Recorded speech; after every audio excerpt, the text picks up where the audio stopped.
Hi, I'm Dr. Thomas Armstrong. This is part 4 of my 12-part video series on the myth of the ADHD child. This video is entitled, Most Schools Are Brain Hostile to Kids Diagnosed with ADHD. Let me preface this presentation by saying that I do believe that ADHD symptoms exist. I'm not some loony out there saying that the earth is flat or something equally crazy. But I believe that after 50 years of studying this issue, the hypothesis that there is a specific medical disorder called ADHD causing these symptoms is wrong, and that there are many other perspectives that can account for these symptoms. In this video, I look at an educational perspective.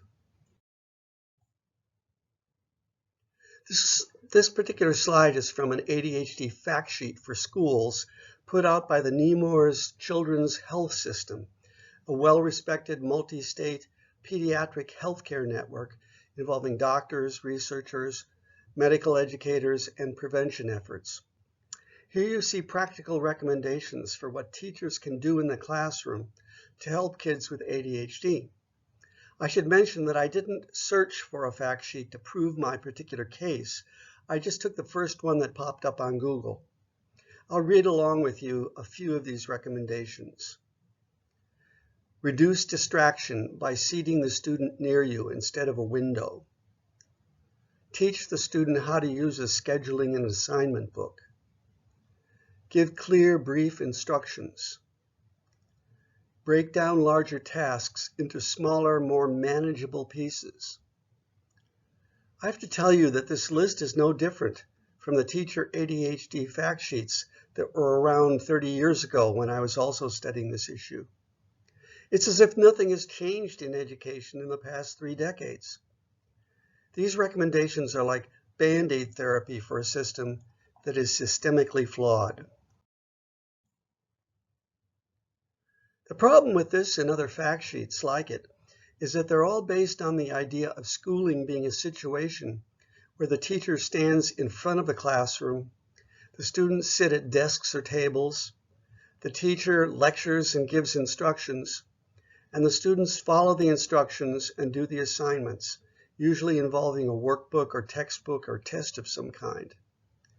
Implicitly, the ADHD experts are endorsing this conventional model of schooling as the default way in which learning should take place, and against which any kind of deviance should be measured.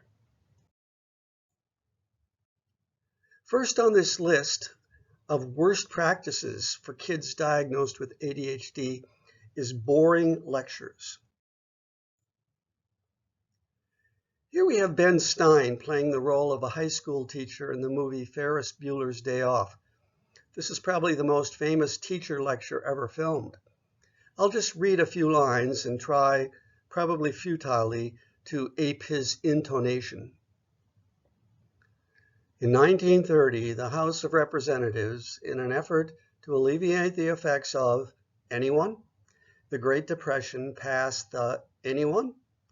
The Holly-Smoot Tariff Act, which raised tariffs in an effort to collect more governmental revenue. Did it work? Anyone know the effects? Anyone? I think one of the reasons that this scene is so iconic is because it reflects a certain aspect of truth about teaching and teachers in America. To be fair, teachers aren't Hollywood actors, and most don't have any kind of great oratorical flair. The real problem is that the schools rely so much on what's called, anyone? Anyone?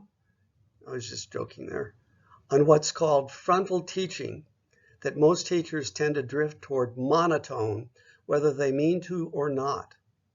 The thing is that this is deadly for all kids. Remember the student drooling on his desk from the film? But most especially for kids diagnosed with ADHD. Lecture is a worst practice for kids labeled ADHD because there are so many more interesting things to pay attention to in the classroom than the teacher's droning voice. I would say that one of the strengths of kids diagnosed with ADHD is their antipathy toward boredom. That's a good thing because when things are boring, there's no aliveness, no zest, no curiosity, no real motivation to learn. A second worst practice for kids diagnosed with ADHD is all the paper and pencil assignments they're given. Like the lectures, most of this stuff is boring. This is especially problematic in early childhood education, which is when kids diagnosed with ADHD get their introduction to the schooling system. But it's deadly at any grade. I've called this the worksheet wasteland. Also a problem are all the stale textbooks students are required to read. These are compiled by committees and lack any interesting authorial voice, so they basically read as dead words on a page. Kids can't interact with them, they can't write in the textbooks, so there's no real personal contact. Again, the key word here is boring. Next is competition, or the pitting of one child against another. This happens when the teacher or school creates spelling competitions or academic quiz show formats, but it also happens just generally with testing and grading, where if you didn't do well, you lose motivation fast. In some schools, educators actually post the test scores for all the kids to see. This creates humiliation, which is not conducive, to say the least, to motivated learning. If kids lose interest, their attention starts waning. And I've already shown in another video how kids diagnosed with ADHD are great at paying attention to what they're not supposed to be paying attention to. Another problem with the traditional classroom model is that it represents an artificial learning environment.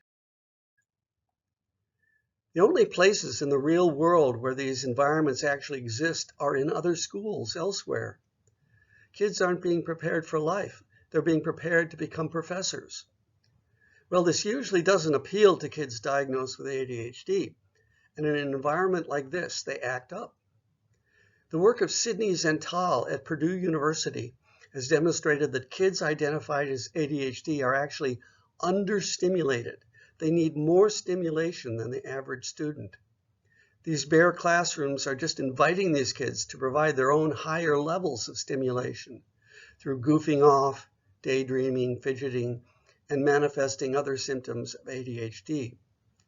We're not talking about a medical disorder here. We're talking about these kids being in an environment that does not match their own unique neurological requirements. A further worst practice is the use of standardized testing. Testing requires a student to deploy an intense central focus on the testing materials.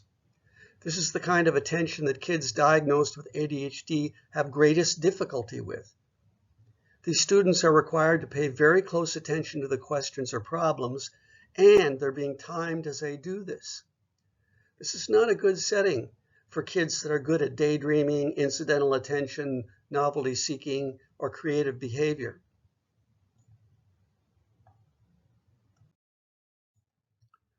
Kids in traditional classrooms have few choices. They're given assignments, not options. They're told what to do and how to do it, and their input usually isn't part of the educational setting. They have courses chosen for them, unless there are any electives, and most schools don't have many of these. They have their daily schedule fixed, and it's my way or the highway, kid. In some studies, students diagnosed with ADHD did better as far as reduced ADHD symptoms when they were able to choose their own activities, and also perhaps not so remarkably when they were paid to do an activity. Finally, traditional schools don't value artistic creativity in drama, music, poetry, painting, and the like. Here are the requirements for getting into a state-sponsored college or university in California. Notice how English and math require 4 years of coursework, while visual and performing arts require only a year, and even that is better than many other states nationwide. Without art, The creative perceptions and vibrant energies of kids diagnosed with ADHD have fewer ways to find expression. Now I'd like to look at best practices for kids diagnosed with ADHD. And I should say that you almost never see these kinds of recommendations in those ADHD teacher fact sheets or even in most books on ADHD. The first best practice is hands-on learning.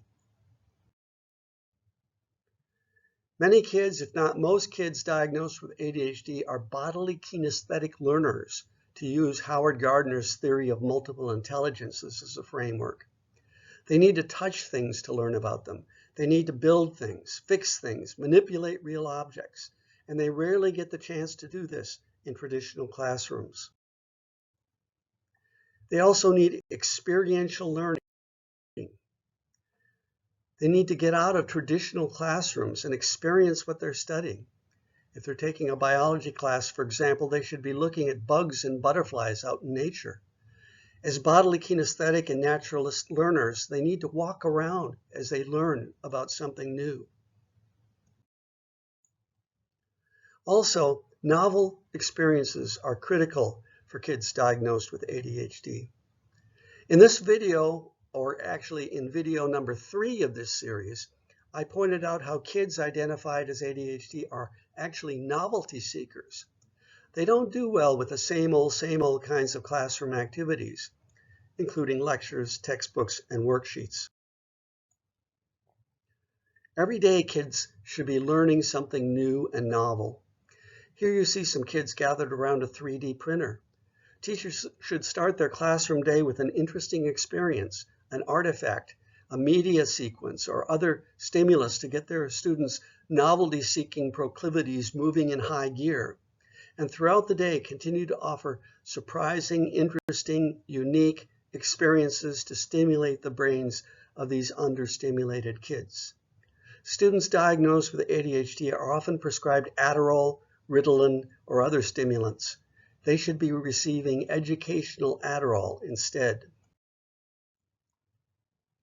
Rather than boring textbooks and lectures, kids diagnosed with ADHD need reading materials that are motivating, with thrills and chills, surprise endings, unique authorial voices, and they should be exposed also to a wide range of visually captivating media online through videos, apps, and through other channels. Here you see kids involved in a virtual reality experience. You can see how engaged they are in their learning.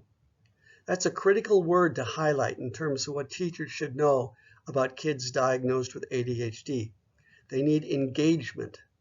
There's a whole new world of media out there designed to be engaging. And I'm not talking necessarily about video games, although there are some terrific ones out there that engage kids and teach them at the same time.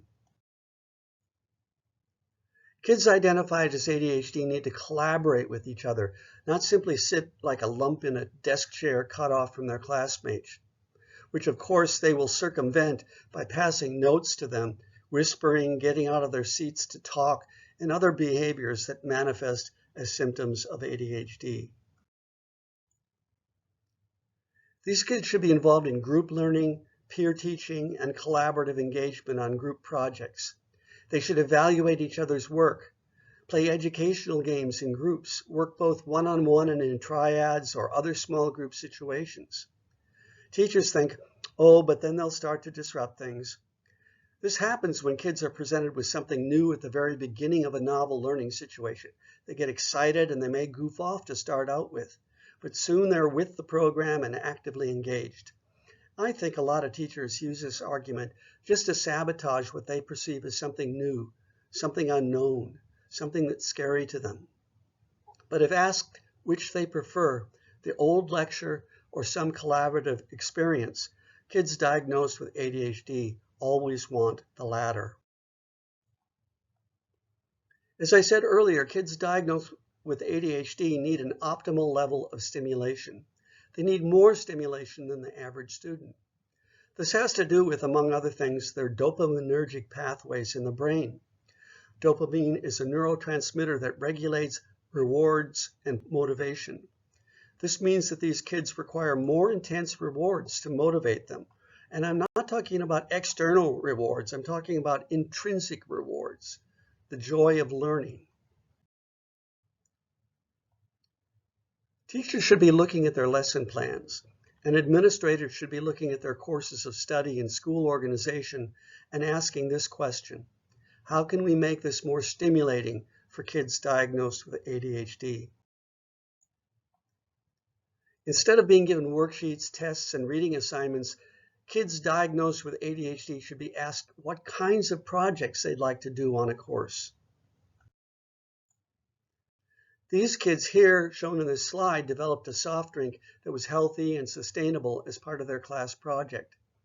This requires collaboration, creative thinking, open-ended exploration, and for kids identified as ADHD, this would come as a refreshing alternative to the same old pattern of classroom instruction. And finally, these kids need artistic experiences of all kinds. Every day they should have an artistic experience, and one that's open-ended, not one that has a specific outcome, like, I want you to color within the lines. They should be writing poetry, painting pictures, acting in little dramas, composing their own tunes and rhythms. As I said in video 3 of this series, kids diagnosed with ADHD are like creative beings who've not been asked to demonstrate their creative potentials and who are often told to do the most uncreative activities as far as those worst practices I talked about earlier. They have all this creative energy just waiting for constructive channels to pour their abilities and their talents into. And here's the final payoff. When teachers teach in these ways, they're helping all kids learn, because the worst practices I covered are worst practices for all kids, and the best practices are best for all kids. I've often looked at kids diagnosed with ADHD as canaries in the coal mine. They're the ones acting out and telling us there's not enough air in the educational coal mine for anyone, and we've got to take action fast to avoid a calamity. Well, the great calamity in education is when we fail to understand how our kids' brains are organized. And these kids with unique neurodiverse brains who get labeled with ADHD are challenging educators to come up with the best they have to give, ways that don't involve rearranging the deck chairs on the Titanic, but that do involve engaging in meaningful systemic change in our school systems. In the context of this presentation, ADHD isn't a medical disorder. It's an educational crisis in the way we teach all of our kids. For more in-depth information about this alternative educational perspective and other themes of this video series, see my book, The Myth of the ADHD Child, 101 Ways to Improve Your Child's Behavior and Attention Span Without Drugs, Labels, or Coercion. It's available through online stores like Amazon, national chains like Barnes & Noble, and independent bookstores worldwide. It's also available as an audio on Audible, and make sure to watch my other videos in this series. Thanks so much.